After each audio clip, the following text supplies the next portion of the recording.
Good day, Bashar. How are you? Perfect. And you? Good day. Thank you very much. Bashar, thank you for this opportunity. I appreciate it. Well, you have co-created it with us, so thank you.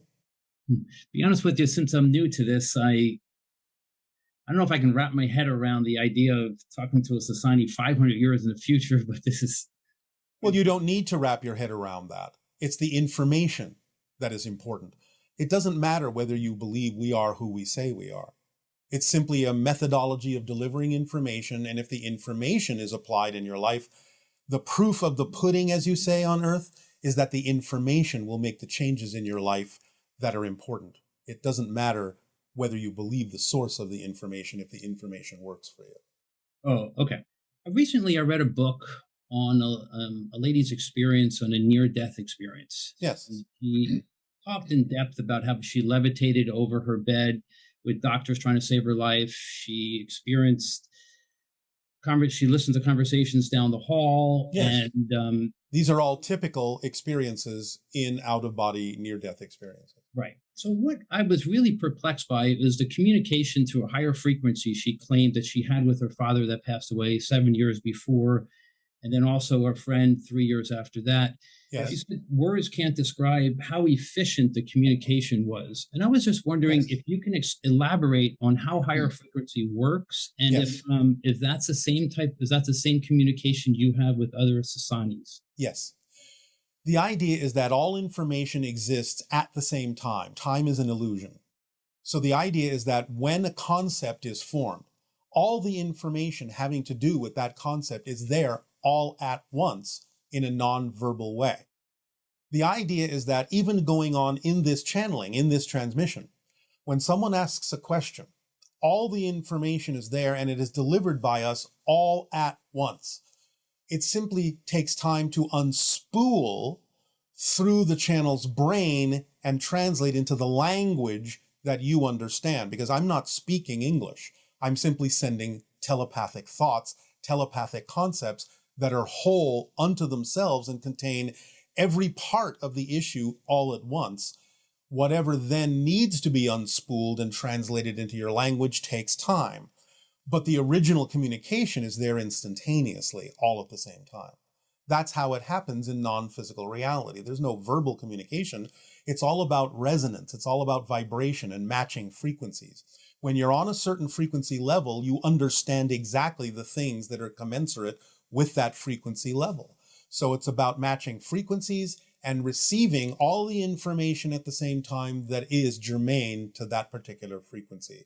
Does that answer your question, or is there some specific thing you want to explore? No, that does actually, because she was able to describe having listened to conversations down the hall, realizing her brother was traveling from a distance to come see her. So she was able to gather all this and realize everything all at the same time. So yes, on that level, it's holistic and holographic. Is there how can we emulate that more on Earth? By following the formula and opening up to following your passion and being in a state of love all the time. Because when you are in a state of love, when you're following your passion and doing what you love to do, your frequency automatically raises. And when your frequency raises, it becomes a more sensitive receiver and an antenna to receive higher dimensional information. That actually dovetails into my next question. How synchronistic? About death. Yes. Every person who claims to have a near-death experience, they all say the same thing about blissfulness and peacefulness and unconditional love. And yes. And I just wonder what is this place? Is it a state, or is it a place, or how do we? It's both. It's both. Do we recreate that? It's both. The idea is to understand that what you translate in your physical reality as the concept of unconditional love and bliss is actually the frequency of existence itself. So in that state, when you remove yourself from some of the limitations you impose upon your consciousness that have to do with limitations of space and time, you are more adept at perceiving directly the frequency of existence itself. And that is that unconditional support and love that you talk about from the physical perspective. Okay. Now, regarding spirits, Yes. how are some spirits some do some spirits linger in this state? Yes. And why do some spirits choose to remain like on Earth? Well, Recently, they're not on Earth per se, but they're in what might be termed the lower astral realms that are close enough to the physical vibration that they might sometimes be perceived by those sensitive enough to see them. There are different layers of frequencies in the afterlife, so to speak. And those that may feel they have unfinished business may linger to deliver a message wherever they can. Those that feel they need to guide someone else who is having a difficult time may linger to be a spirit guide for them. And there are those that sometimes die based on their belief systems that feel like they don't even know that they're dead.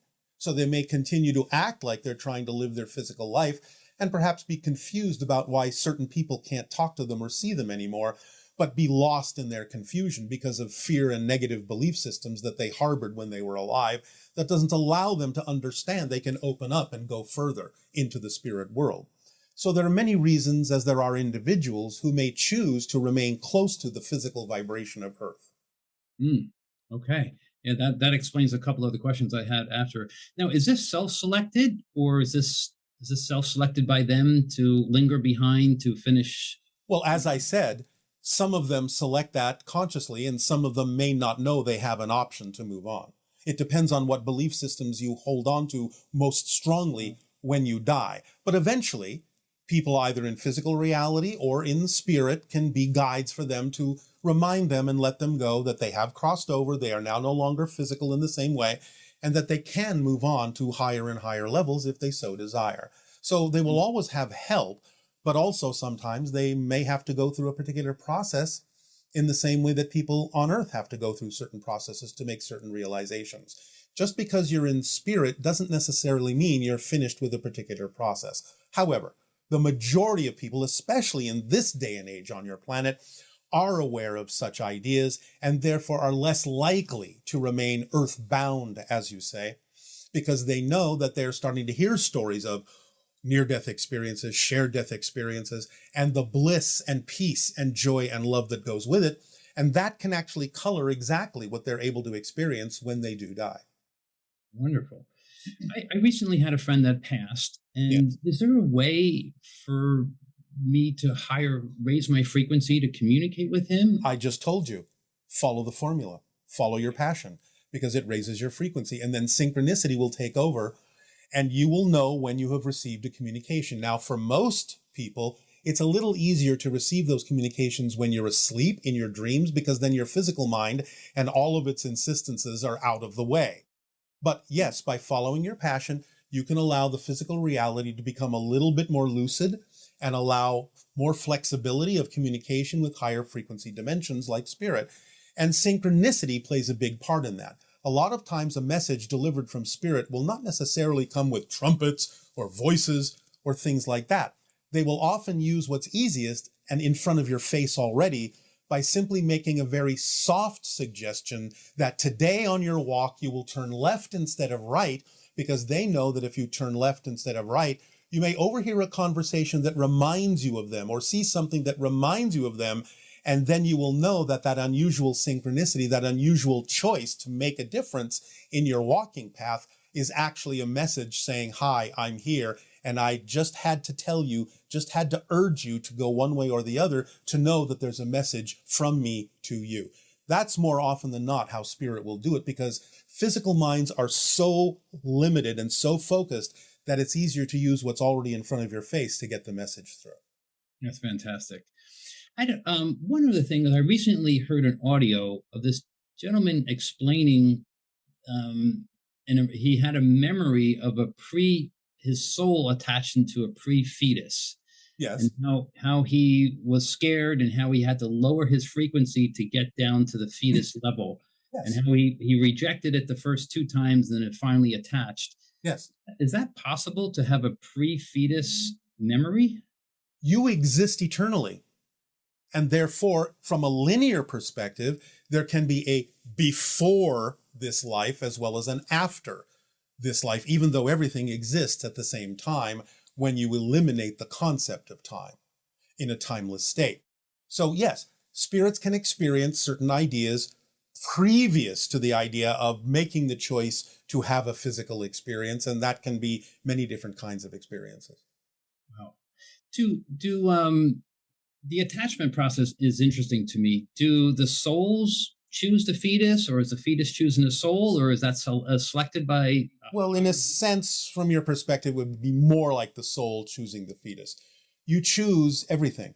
In a sense, the fetus also has a type of consciousness that does match the needs of the soul. So it's by an agreement.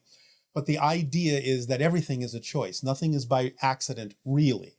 You choose your family, you choose in many ways the situations and circumstances that you believe in that life you need to learn what you are choosing to learn for your own soul's growth and continuation.